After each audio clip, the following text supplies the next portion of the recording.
مواتير التيار المستمر أو الدي سي موتورز موجودة حرفياً في كل حتة حوالينا، من أصغر الأجهزة في بيوتنا لأضخم الماكينات في المصانع. بس الحقيقة القوة مش في الموتور نفسه، القوة الحقيقية في قدرتنا إننا نتحكم فيه بمنتهى الدقة. النهاردة هنشوف مع بعض إزاي التكنولوجيا دي هي اللي بتحرك عالمنا الحديث. خلينا نبدأ بالسؤال ممكن يبان غريب شوية أو حتى عكس المنطق. فكرت قبل كده إزاي ممكن عربية كهربائية وهي بتبطأ سرعتها تكون في نفس اللحظة بتشحن بطاريتها؟ يعني بتعمل حاجتين عكس بعض في نفس الوقت. الموضوع يبان كأنه خدعة، لكنه واحد من أروع التطبيقات العملية للتحكم في المواتير الكهربائية. والإجابة لا، مش سحر ولا حاجة، دي هندسة في أبهى صورها. السر كله في أنظمة تحكم ذكية جدا اسمها محركات الدفع الكهربائية أو الإلكتريك درايفز. ممكن نعتبرها العقل المدبر اللي بيدي الأوامر للموتور وبيتحكم في كل نفس من قوته وسرعته. طيب، إيه بقى حكاية الإلكتريك درايف ده؟ عشان نفهمه صح خلينا الأول نبص على الصورة الكبيرة ونفهم هو بيعمل إيه بالظبط. بص، تخيل الدرايف ده إنه مترجم فوري. من ناحية عندنا مصدر كهرباء ثابت زي فيشة الحيطة كده، ومن الناحية التانية عندنا موتور محتاج كهرباء متغيرة عشان سرعته وعزمه يتغيروا. الدرايف هو اللي في النص بياخد الطاقة الثابتة دي ويترجمها للغة اللي الموتور بيفهمها ويحتاجها في كل لحظة. ولو بصينا جواه هنلاقي مكونات أساسية زي الريكتيفاير، وده اللي بيحول التيار المتردد لمستمر، والفايرنج سيركت، ودي بقى زي المايسترو اللي بيبعت إشارات دقيقة جدا عشان يقرر الطاقة تعدي إمتى وبكمية قد إيه. هم دول قلب عملية الترجمة دي كلها. دلوقتي تعالوا نعمل زوم إن على أهم قطعة في اللغز كله، البطل الخفي اللي بيخلي كل التحكم الدقيق ده ممكن أصلا. الثايرستر ببساطة شديدة هو مفتاح كهرباء ديجيتال فائق السرعة وفائق القوة. يعني تخيلوا زي حنفية مياه إلكترونية بس بتقدر تفتح وتقفل آلاف المرات في الثانية الواحدة عشان تتحكم في تدفق طاقة رهيب. أو عارف مفتاح الدمر بتاع النور اللي في البيت؟ الثايرستر هو نفس الفكرة بس على سكيل مرعب لموتور صناعي عملاق. كل القصة هي التحكم السريع جدا في طاقة كبيرة جدا. بس طبعاً مفيش حاجة كاملة، الثيرستيرات دي عبقرية لأنها فعالة جداً وسريعة وتكلفتها معقولة، لكن ليها جانب تاني. عملية الفتح والقفل بسرعة البرق دي بتعمل زي دوشة أو تموجات في التيار الكهربي، وأحياناً ممكن تبوظ شكل موجة المصدر الأساسي للكهرباء. وده بقى تحدي هندسي كلاسيكي، إزاي نوازن بين القوة المطلقة والدقة المتناهية. تمام قوي، يبقى إحنا دلوقتي معانا الأداة السحرية بتاعتنا، الثيرستور. السؤال بقى، إزاي بنستخدمه فعلاً عشان نخلي موتور يلف؟ يلا بينا نبدأ بأبسط تصميم ممكن.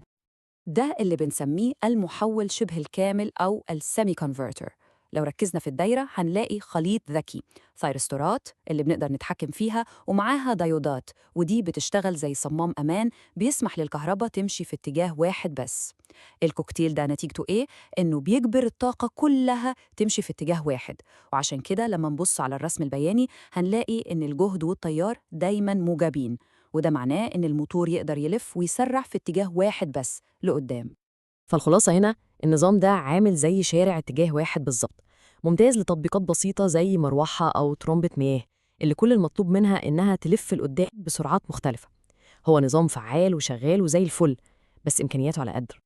بس لو إحنا محتاجين أكتر من كده، لو عايزين نبطئ الموتور بكفاءة أو يمكن نفرمله تماماً، هنا بقى لازم نعلى بالليفل شوية. أهلاً بينا في محول الكامل أو الفول كونفرتر. الفرق هنا يبان بسيط لكنه عبقري. فاكرين الديودات اللي كانت بتجبر الكهرباء على اتجاه واحد؟ خلاص شلناها وحطينا مكانها ثيرستورات برضو. النتيجة تحكم كامل في كل المفاتيح. والتغيير الصغير ده بيفتح لنا إمكانية ضخمة، إنه بيسمح للنظام يعكس قطبية الجهد. ولما نبص على الرسم البياني هنلاقيه بقى بيغطي ربعين، التيار لسه موجب لكن الجهد ممكن يبقى موجب عشان يسرع أو يبقى سالب عشان يفرمل. وهنا بقى بتحصل حاجة مبهرة فعلاً. القدرة على إننا نخلي الجهد السالب والتيار لسه موجب هي مفتاح اللي بنسميه الفرملة التجديدية. في اللحظة دي الموتور بيتقلب، بدل ما يستهلك كهرباء عشان يدور بيبدأ هو نفسه ينتج كهرباء، بياخد طاقة حركة العربية ويحولها لكهرباء تاني ويرجعها للبطارية. وبكده بنضرب عصفورين بحجر، بنفرمل العربية وبنشحن البطارية في نفس الوقت. ودي إجابة السؤال اللي بدأنا بيه. حلو قوي، يبقى دلوقتي بنعرف نمشي لقدام وكمان نفرمل واحنا ماشيين لقدام. لكن عشان نوصل للتحكم المطلق اللي بنحتاجه في حاجات معقدة زي الأسانسيرات أو الروبوتات الصناعية، لازم نفتح كل الإمكانيات الممكنة. وده بيودينا للمستوى الأعلى، المحول المزدوج أو الدول كونفرتر. فكرته بسيطة وعبقرية، هو ببساطة عبارة عن 2 محول كامل من اللي فات متوصلين في ظهر بعض، واحد فيهم مسؤول عن كل ما يخص الحركة القدام والتاني مسؤول عن كل ما يخص الحركة الورا، ومع بعض بيقدروا يتحكموا في الجهد والتيار في أي اتجاه نتخيله. الرسم البياني ده بيلخص القصة كلها. المحور الأفقي هو التيار، والمحور الرأسي هو الجهد، ودول بيقسموا التشغيل ل4 مناطق. الربع الأول بنزق لقدام وبنسرع، الربع التاني بنفرمل وإحنا بنتحرك لقدام، الربع التالت بنزق لورا وبنسرع، والربع الرابع بنفرمل وإحنا بنرجع لورا. ده معناه تحكم كامل في كل حركة ممكنة للموتور. وعشان نتخيلها أكتر، فكروا معايا في أسانسير وهو طالع لفوق، ده كده الربع الأول. قبل ما يوصل بالدور بتاعنا بشوية بيبدأ يبطأ، دي فرمولة في الاتجاه الأمامي، يبقى ده الربع التاني. قررنا ننزل، الأسانسير بيبدأ ينزل لتحت ويسرع، ده الربع التالت.